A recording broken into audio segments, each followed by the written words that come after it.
Nuevamente, un saludo a todos a nuestra charla correspondiente a la segunda semana de noviembre del 2015.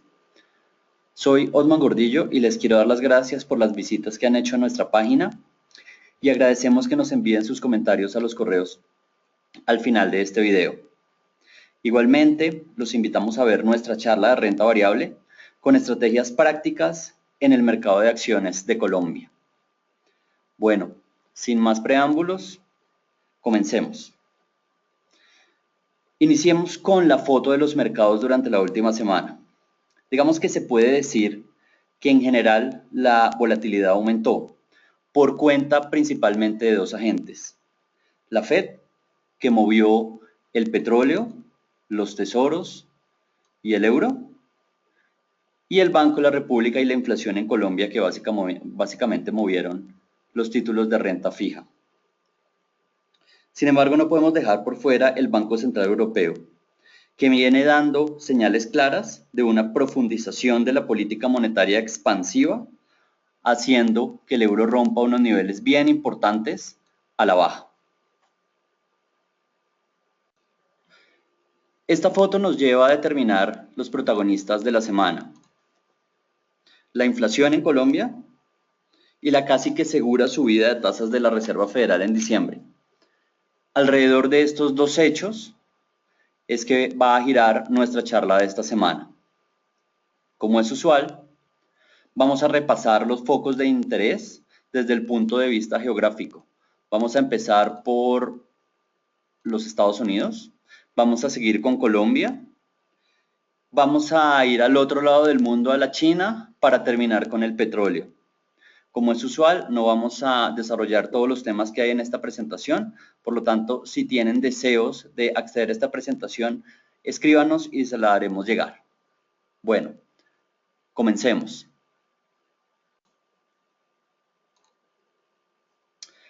La semana comenzó con varias intervenciones de gobernadores de la Reserva Federal, pero de seguro la más importante fue la de Janet Yellen, que reforzó la posibilidad de un aumento de tasas en el mes de diciembre de este año. Vemos que, en resumen, dijo dos cosas principales. La economía es consistente con una mejora en el mercado laboral y espera que la inflación retome su senda alcista al 2%. En general hizo énfasis en el peso de los energéticos en la inflación, por lo que el precio de la gasolina, que sería terminantemente una variable de mercado, es la que habría presionado a la baja la inflación. De esta forma, como lo habíamos mencionado hace dos videos, el problema inflacionario en Estados Unidos no sería estructural.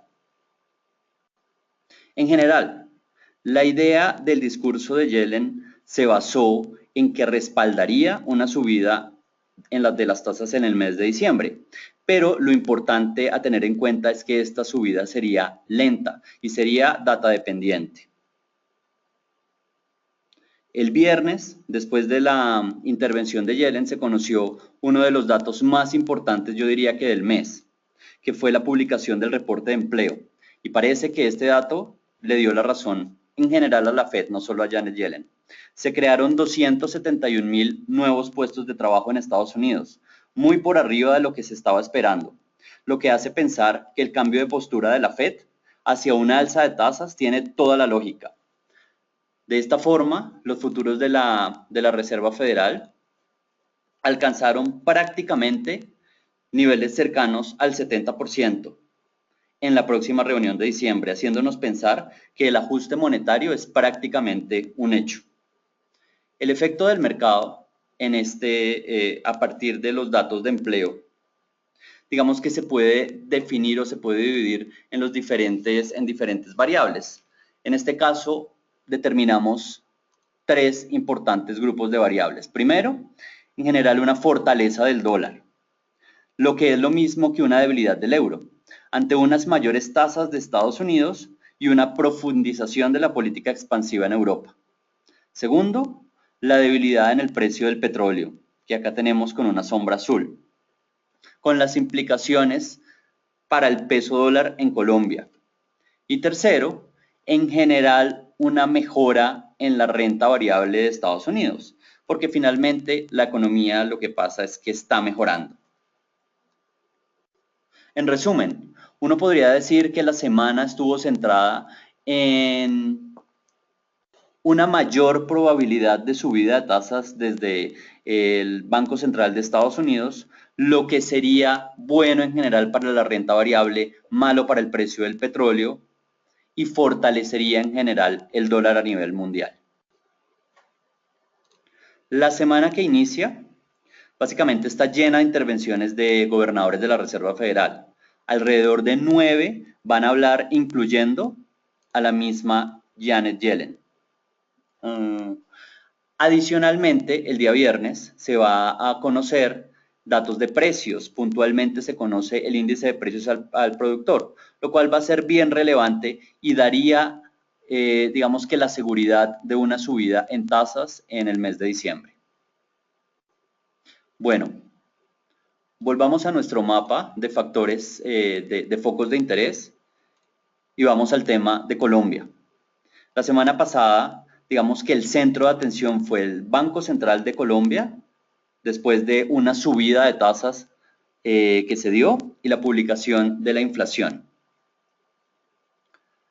El mes de octubre tuvo datos extremadamente altos. El anualizado alcanzó 5,89, muy por arriba de las expectativas del mercado, teniendo en cuenta que todos los sectores por los cuales se mide la inflación estuvieron por arriba del 4%, que es la meta, digamos, extrema del Banco de la República.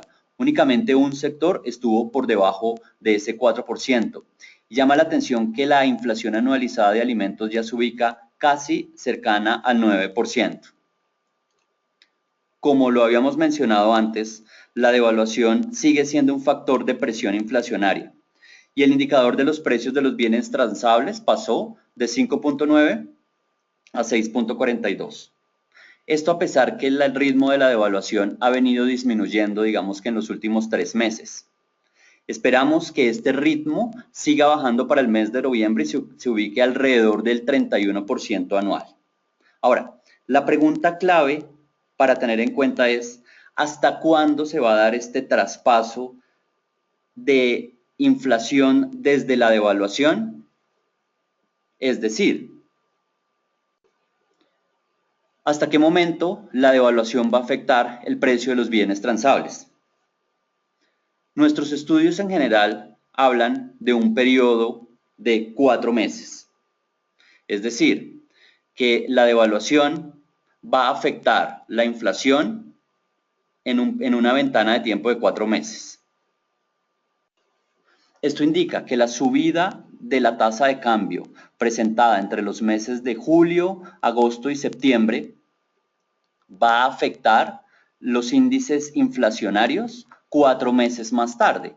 ¿Esto qué quiere decir? Que aproximadamente entre los meses de noviembre y diciembre va a terminar el efecto inflacionario provocado por la devaluación de la tasa de cambio. Si tomamos, por ejemplo, la serie de devaluación anualizada, que está en la gráfica de color azul, y la comparamos con la inflación de los transables en la gráfica de color rojo, y rezagamos la segunda, o sea, la de transables, 4 meses, o sea, la ponemos a graficar 4 meses desde antes, las series tienden a moverse igual. Fíjense ustedes, los mismos picos y los mismos fondos, lo que indica que aproximadamente el efecto de transmisión finalizaría, como lo estaba mencionando, en los meses de noviembre y diciembre. Esto, digamos que de entrada sería una buena noticia. Sin embargo, hay que tener otro foco de devaluación importante, y es el efecto del fenómeno del Niño en los precios de la energía, puntualmente a través del precio de los bienes regulados, que se ha mantenido estable hasta el momento, pero que debe comenzar a volverse un problema. Y como lo ha dicho el Banco de la República, la caída de la inflación por culpa de este fenómeno del Niño tardaría unos meses más. En resumen, inicialmente estamos sufriendo el efecto de la devaluación. Este efecto de devaluación se debe terminar para dar paso al efecto de la subida en los precios por cuenta de los precios de la energía que está explicado a través del fenómeno del Niño. Teniendo en cuenta estos dos factores, digamos que recalculamos las proyecciones de inflación para lo que queda del 2015 y para el año 2016. Digamos que tenemos, podríamos decir que tenemos 4 conclusiones principales.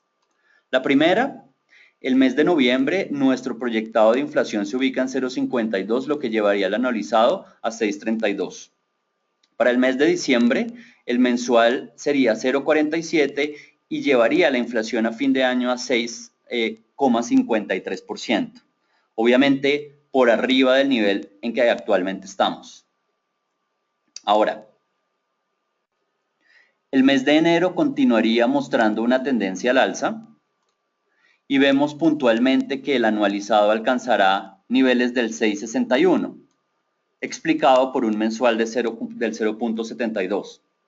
Sin embargo, preveemos que en el mes de febrero se podría dar un quiebre de tendencia, teniendo en cuenta que la inflación de alimentos del 2014, correspondiente al mes de febrero, fue históricamente alta, 1,81, lo que sugiere que por primera vez se daría una caída en el anualizado en el mes de febrero.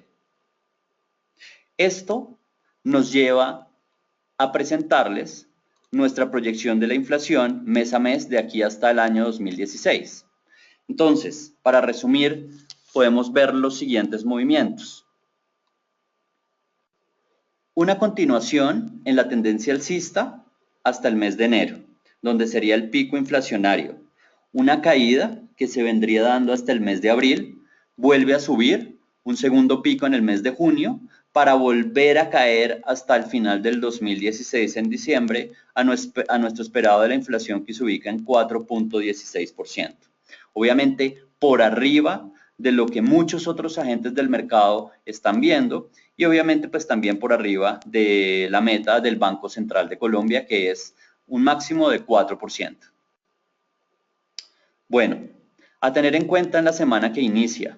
Básicamente, digamos que lo más importante vendría a darse el día viernes con la publicación de las minutas del Banco de la República a la 1 de la tarde. Creo que lo que se va a decir básicamente ya lo sabemos todos, que hay un buen crecimiento, que hay presiones inflacionarias nuevas, como ya las explicamos anteriormente en este mismo video, y el hecho que el Banco Central se declara data dependiente, por lo tanto no se descartan nuevos ajustes en términos de tasa. A tener en cuenta, la reunión próxima es el día 27 de noviembre, viernes. Esperamos que a las 2 de la tarde, pero como puede pasar en este tipo de reuniones, podrían salir mucho más tarde. Bueno, volviendo al mapa de focos de interés, como lo habíamos mencionado, vamos al otro lado del mundo a ver el mercado chino. Digamos que en general lo que se ve es una relativa consolidación de la idea de una caída lenta de la economía, eliminando los temores de una desaceleración fuerte. Por ejemplo, el índice de Shanghai aumentó más del 8% en la semana que pasó. Sin embargo, queremos hacer énfasis que nuestra perspectiva para la semana que inicia no es tan positiva y creemos que va a haber muchísima volatilidad. Primero que todo, el fin de semana se conocieron datos correspondientes a la balanza comercial de China y básicamente el observado fue mucho peor a lo esperado. Esto implica que alguna parte del mercado internacional está esperando mayores estímulos por parte del gobierno, lo cual implicaría posiblemente un nuevo recorte de tasas de referencia. Ahora, en términos de otros datos, vemos que esta semana va a estar llena de nuevos datos y por lo tanto de un altísimo componente de volatilidad.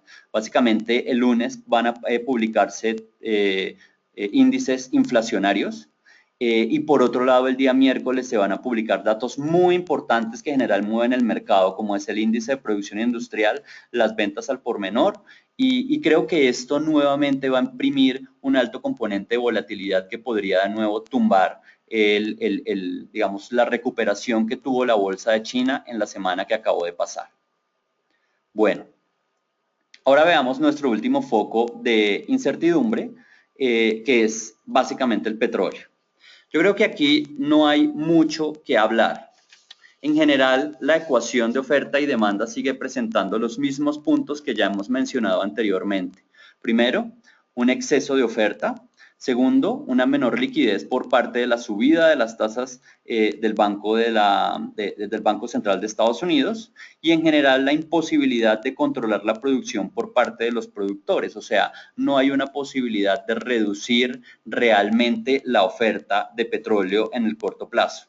Esto lo que implica básicamente es que nuestra proyección de largo y corto plazo en términos de precio del petróleo se mantiene, en donde hemos visto que el precio ha sido dominado por unos canales, digamos, bien fuertes que se han respetado a lo largo de los últimos años y donde vemos algunos indicadores de objetivo en precio, básicamente en el 43.64, como se ve acá en esta gráfica, y una vez roto este nivel vamos a ir hasta el nivel del 42.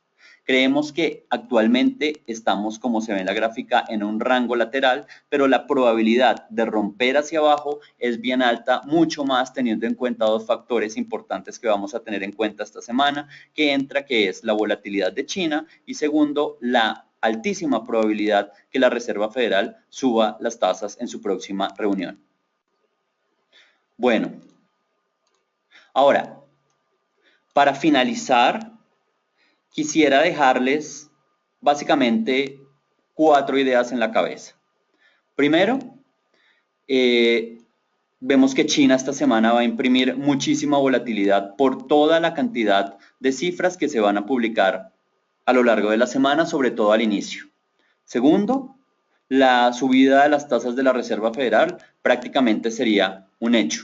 Los datos más cercanos que se van a conocer son los índices de precios IPP el viernes e IPC la siguiente semana.